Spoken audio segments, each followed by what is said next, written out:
Market లో invest చేసి మీ డబ్బులు డబుల్ చేసుకోవాలనుకుంటున్నారా? సుందరరామిరెడ్డి గారి లైవ్ సెమినార్ కి అటెండ్ అవ్వండి.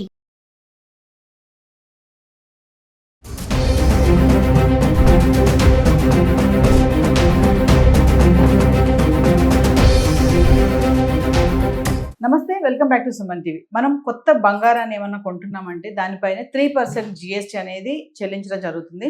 అది 22 క్యారెట్స్ అయినా 24 క్యారెట్స్ అయినా వర్తిస్తుంది. అయితే ఇప్పుడు ఇక్కడ పాయింట్ ఏంటంటే, పాత బంగారాన్ని అమ్మితే మనం జిఎస్టీ అసలు కట్టాలా వద్దా, అవసరం ఉందా లేదా, మరి దీనిపై మనతో సంవత్సరం అందించడానికి మనతో పాటు ఉన్నారు అనలిస్ట్ మందర కృష్ణారెడ్డి గారు.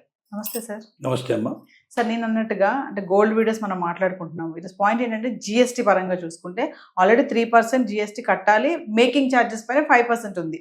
ఇప్పుడు మనం పాత బంగారాన్ని అమ్మితే మరి జిఎస్టీ కట్టాల్సిన అవసరం ఉంది అంటారా? మంచి ప్రశ్న ఇది. వాస్తవంగా కొత్తగా జిఎస్టీలో మార్పులు వచ్చాయి కాబట్టి అసలు గోల్డ్కు జిఎస్టీ ఉందా లేదా అనేది మొట్టమొదటి ప్రశ్న. గోల్డ్కు జిఎస్టీ ఉంది. అది 24 క్యారెట్స్ అయినా 22 క్యారెట్స్ అయినా గోల్డ్ వరకు ఎంత ఉంటుందో ఆ గోల్డ్కు మాత్రం కంపల్సరీగా రేటు వర్తిస్తుంది, 3% వర్తిస్తుంది. కానీ మేకింగ్ ఛార్జెస్ కూడా దాంట్లో వేసి దాని మీద 3% వేయడానికి లేదు. ఎందుకంటే మేకింగ్ ఛార్జెస్కు 5% ఉంది. కాబట్టి ఏం చేస్తారంటే గోల్డ్ వరకు 3% వేసి మేకింగ్ ఛార్జెస్కు 5% వేస్తారు. కానీ మొత్తానికి 5% వేసేవాళ్ళు కూడా కొంతమంది ఉన్నారు. వాళ్ళు జాగ్రత్త పడాలి. కొనుక్కునే వాళ్ళు మనకు జిఎస్టీ ఎంత పడుతుంది, 3% పడితే ఓకే, మేకింగ్ ఛార్జెస్ మీద 5% ఓకే. మేకింగ్ ఛార్జెస్ అంటే తక్కువ ఉంటాయి, గోల్డ్ చాలా ఎక్కువ ఉంటుంది. కాబట్టి ఆ మేకింగ్ ఛార్జెస్ మీద 5% అనేది కూడా చాలా నామినల్గా ఉంటుంది, పెద్దగా ఆలోచించాల్సిన అవసరం లేదు. ఇది మామూలుగా గోల్డ్ లేదా గోల్డ్ ఆభరణాలు మనం కొనుక్కునేటప్పుడు జరిగే విషయం. కానీ చాలామంది తమ దగ్గర ఉన్నటువంటి పాత ఆభరణాలు అమ్మాలనుకుంటారు. సహజంగా మహిళలు ఏంటంటే కొంతమంది సేల్ చేసి అవసరాల కొద్దిగా సేల్ చేస్తుంటారు, లేక తీసుకొని దాన్ని కొత్త బంగారం కొనుక్కొని దాన్ని మార్చుకోవడానికి కూడా చాలామంది అనుకుంటారు. అంటే ఎక్స్చేంజ్ చేసుకోవడం. ఇది నేను ఇచ్చేస్తాను, దాని బదులు మీరు బంగారం కొత్తది ఇచ్చేసి దాని ప్రకారం మాకు కొత్త ఆభరణాలు ఇవ్వమని అడుగుతారు. ఏదైనా అమ్మకం కింద లెక్క కదా. మీరు ఎక్స్చేంజ్ చేసినా ఇది ఇట్లా ఇచ్చేసి తీసుకుంటే, పాతకాలంలో నేను నీకు బస్తాకు సంబంధించినటువంటి ధాన్యం ఇస్తాను, నాకు ఏదైనా వేరే ఇవ్వమని చెప్పి అడిగేటువంటి పరిస్థితి వాళ్ళకి కాదు. ఏదైనా రూపాయలతో సంబంధించిన విషయమే. విక్రయం అనేది కంపల్సరీగా ఉంటుంది. కాబట్టి మీరు ఏ రూపంలో ఇచ్చినా బంగారాన్ని అతనికి ఇచ్చినప్పుడు మీరు అమ్మినట్టే లెక్క అవుతుంది. అతను మళ్ళీ మీకు కొత్తగా ఇచ్చేటువంటి బంగారం ఏదో కొన్నట్టుగానే ఉంటుంది. ఇక్కడ ఒక పెద్ద విషయం ఏంటంటే, విషయం జ్ఞాపకం పెట్టుకోవాల్సింది, మనం ఎప్పుడైతే ఇస్తున్నామో గోల్డ్ మర్చెంట్కి మనం అమ్ముతున్నామో అది జిఎస్టీ పట్టడానికి అవకాశం లేదు, కట్టాల్సిన అవసరం రూపాయి కట్టాల్సిన అక్కర్లేదు. కానీ ఆ గోల్డ్ మర్చెంటు తను తీసుకొని రిజిస్టర్డ్ గోల్డ్ మర్చెంట్ అంటే జిఎస్టీ కడుతున్నటువంటి గోల్డ్ మర్చెంట్ ఎవరుతున్నారో వాళ్ళు వేరే వాళ్ళకి అమ్మినట్టయితే వాళ్ళు మాత్రం దాని మీద 3% జిఎస్టీ పే చేయాల్సిన పరిస్థితి ఏర్పడుతుంది. అంటే చాలామంది ఇక్కడ మనకు ఊళ్ళల్లో కౌన్సిల్ వాళ్ళు ఉంటారు, కౌన్సిల్ వాళ్ళు పని చేసే వాళ్ళు ఉంటారు, బంగారు పని చేసే వాళ్ళు ఉంటారు, ఇక్కడ హైదరాబాద్లో కూడా ఉంటారు, రకరకాల చోట్ల పెట్టుకుంటారు, చిన్న చిన్న షాపులు పెట్టుకుంటారు. వాళ్ళకి జిఎస్టీ ఉండదు. వాళ్ళు ఏమైనా మనం ఏదైనా బంగారం ఇచ్చేసి ఏదైనా ఉంగరం తయారు చేయమన్నా లేకపోతే నగదు తయారు చేయమన్నా అది చేసిస్తారు. వాళ్ళు ఏమైనా అన్నీ కలుపుకొని నాకు ఇంత ఇచ్చేయండి అని అడుగుతారు. జిఎస్టీ ఇట్లా ఏమి ఉండదు. మామూలు మనం బంగారం ఇస్తాం, వాడు నగ తయారు చేసి ఇస్తాడు, ఇచ్చినప్పుడు నాకు ఎంత ఇవ్వండి, దానికి నేను చేసినందుకు పని చేసినందుకు మేకింగ్ ఛార్జెస్ కింద నాకు ఎంత ఇవ్వమని అడుగుతాడు. జిఎస్టీకి ఇట్లా ఏముండదు. అలాంటి వాడికి మీరు ఏది అమ్మినా కూడా జిఎస్టీ ఉండదు. అలాంటి వాడి దగ్గర మీరు ఏది కొనుక్కున్నా జిఎస్టీ ఉండదు. అంటే ఎవరి దగ్గర అయితే వ్యాపారస్తుడికి జిఎస్టీ ఉంటుందో, ఎవరైతే రిజిస్ట్రేషన్ చేసుకున్నారో, ఆథరైజ్డ్గా అతను రిజిస్టర్డ్ డీలర్ అయి ఉన్నట్టయితే అతనికి మనం అమ్మేటప్పుడు మాత్రం ఎట్టి పరిస్థితుల్లో రూపాయిగా జిఎస్టీ ఇవ్వాల్సిన అవసరం లేదు. పూర్తి జిఎస్టీ ఫ్రీ, జిఎస్టీతో సంబంధం లేదు దానికి. కానీ అతను ఎవరికైనా అమ్మేటట్టయితే అదే పాత బంగారాన్ని తీసుకొని ఇంకెవరికైనా నేను సేల్ చేసినట్టయితే అతను జిఎస్టీ దాని మీద వేసే హక్కు అతనికి ఉంది. ఇది చెప్తున్నటువంటి విషయం. సో బంగారం దగ్గర చాలా జాగ్రత్తగా ఉండాల్సిన అవసరం ఉంది. ఎందుకంటే మహిళలు సారంగా మోసపోవడం చాలా జరుగుతుంది. దీని లోపల మేకింగ్ ఛార్జెస్ అంటే ఏమిటి, 22 క్యారెట్లు అంటే ఏమిటి, 24 క్యారెట్లు ఏమిటి, వీటి గురించి పూర్తిగా అవగాహన ఉండాలి. ఎందుకంటే 24 క్యారెట్స్ అనేది ప్యూర్ బంగారం.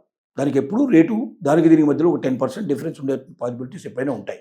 22 క్యారెట్స్ అంటే ఏదైనా ఆభరణం తయారు చేసుకున్న దానికి 22 అంటాయి. ఎందుకు 22 అయిందంటే దాంట్లోంచి మొత్తం ఎక్కువగా బంగారంతో పాటుగా కొంత రాగి ఇంకా కొన్ని ఏవైనా కలపడానికి అవకాశాలు ఉంటాయి. కలిపినప్పుడు ఏమవుతుందంటే అది ఒక 10% డిఫరెన్స్ వచ్చే అవకాశాలు ఉంటాయి, పాసిబిలిటీ ఉంటాయి. కాబట్టి దానికి దీనికి మధ్యలో రేటు జనరల్గా 8 to 10% డిఫరెన్స్ ఉంటుంది. 8% వరకు పాసిబిలిటీ ఉండడానికి పాసిబిలిటీస్ ఎక్కువ ఉంటాయి కాబట్టి ఆ డిఫరెన్స్ మనం గ్రహించాలి. కాబట్టి బంగారం కొనేవాళ్ళు పూర్తిగా అవగాహన ఉండేటువంటి వాళ్ళు వెళ్ళి బంగారం కొనాలి తప్ప కొత్త వాళ్ళు వెళ్ళి బంగారం ఏదో మామూలు వస్తువులు కొనుక్కున్నట్టుగా వెళ్ళి ఏదో ఒక సబ్బు టూత్పేస్ట్ కొనుక్కున్నట్టుగా బంగారం కొనకూడదు. అవగాహన కావాలి. తూకం కరెక్ట్గా ఎట్లా ఉంటుంది, రెండోది హాల్ మార్కా కాదని చెక్ చేసుకోవాలి మనం. తర్వాత తూకం వేసుకోవడంలో మీకు ధర్మకాంట అంటారు, అంటే అతను వేసింది కరెక్టా కాదని తెలుసుకోవడానికి ఆ ఏరియాలో ఎక్కడైనా సరే మీకు మామూలుగా ఒక తూకం వేసేటువంటి వేరే ప్లేస్లు కూడా ఉంటాయి అక్కడ వెళ్ళి మనం తూకం వేసుకోవాలి. వేసుకుంటే కరెక్ట్గా వాళ్ళు ఏంటంటే పర్ఫెక్ట్గా ఉండాలి అని చెప్తారు వాళ్ళు. అలాంటివన్నీ కూడా మనం జాగ్రత్త పడాలి. ఎందుకంటే తూకంలో తేడా వచ్చినా క్వాలిటీలో తేడా వచ్చినా చాలా డబ్బు పోతాయి. పప్పులో ఉప్పులో కొనుక్కుంటప్పుడు తూకంలో ఒక తేడా వచ్చినా ఓ 10 రూపాయలు 10 రూపాయలు మనం నష్టపోతాం, అంతకన్నా ఎక్కువ ఉండదు. కానీ బంగారంలో అలా కాదు. 1 గ్రామ్ బంగారం ఇవాళ మనం చూస్తే తులం బంగారానికి 1,15,000 రూపాయలు అంటే సుమారుగా 1 గ్రాముకి ఎంత అయింది ఆ లెక్క చూసుకుంటే 10,000 రూపాయల పైన పడుతుంది. అంటే 1 గ్రాము మనం వదిలిపెట్టినా 10,000 రూపాయల పైన పోతాయి. అందువల్ల మామూలు వస్తువులు కొనడానికి బంగారం కొనడానికి చాలా తేడా ఉంది.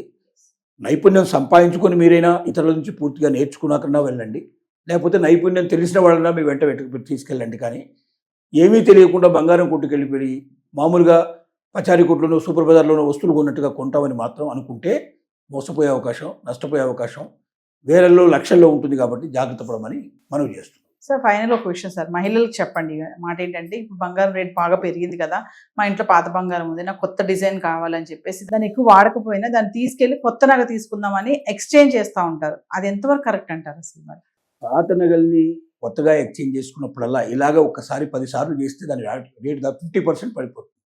ఎందుకంటే చేసినప్పుడల్లా 10% తగ్గిపోయినట్టే లెక్క. ఇలాగా ఎన్నిసార్లు మనం మార్చుకుంటూ పోయినట్టయితే అంత మనకు విలువ తగ్గిపోతూ ఉంటుంది. కాబట్టి పాత బంగారాన్ని అమ్మేసేసి కొత్త నగలు తీసుకోవడం బెటర్. దానికన్నా పాత వాటిని మార్చి చేస్తూ ఉంటే ఆల్రెడీ దాంట్లో 10% తగ్గిపోయి ఉంది. మళ్ళీ కొత్తగా చేయాలన్నప్పుడల్లా మళ్ళీ కొంత కలుపుతూ ఉంటాడు. అంటే ఆ కలిపి చివరికి అవుతుందంటే దాని వాల్యూ 50% పడిపోయే అవకాశం ఉంటుంది. అంటే మనం బంగారు నగలు కాకుండా మనం రాగి నగలు వాడినట్టుగా లెక్కేసే పరిస్థితి ఏర్పడుతుంది. రెండోది ఎంత పోతుందో మనకు తెలియదు.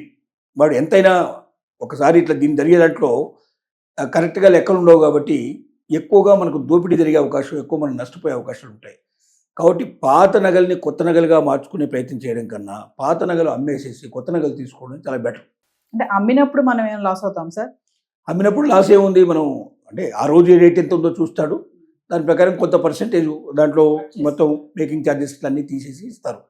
ఇది ఒక పెద్ద జిమ్మికు, ఇది ఒక మాయాజాలం కింద లెక్క. జాగ్రత్తగా దీని గురించి పూర్తి అవగాహన పెంచుకొని మేకింగ్ ఛార్జెస్ ఎంత అవుతున్నాయి, దాంట్లో అసలు ఎంతవరకు కలిసి ఉంది, ఎంత ఒరిజినల్ లాగా ఉంది, దాంట్లోపల ఒరిజినల్ బంగారం ఎంత ఉందో అనేది కూడా చెక్ చేసుకునేందుకు అవకాశం ఉంటుంది. ఇప్పుడు ఈ చిన్న మిషన్స్ వచ్చాయి, యంత్రాలకి బంగారం చెక్ చేయడానికి కూడా చిన్న మిషన్స్, హ్యాండీకి సంబంధించినటువంటి మిషన్స్ వచ్చాయి. వాటిల్లో చెక్ చేసుకొని ఎంత బంగారం దాంట్లో ప్యూర్ బంగారం ఉంది, ఎంత దాంట్లోపల కలిసినటువంటి ఉంది, దానికి ఏం ఛార్జెస్ చేస్తున్నాడు, దీనికి ఏం ఛార్జ్ చేస్తున్నాడు, మొత్తం చెక్ చేసుకొని పర్ఫెక్ట్గా ఉండేట్టుగా తీసుకోవాలి. లేకపోతే వేల కొద్ది రూపాయలు నష్టం, లక్షల కొద్ది కూడా జరిగే అవకాశాలు ఉన్నాయి. Thank you sir.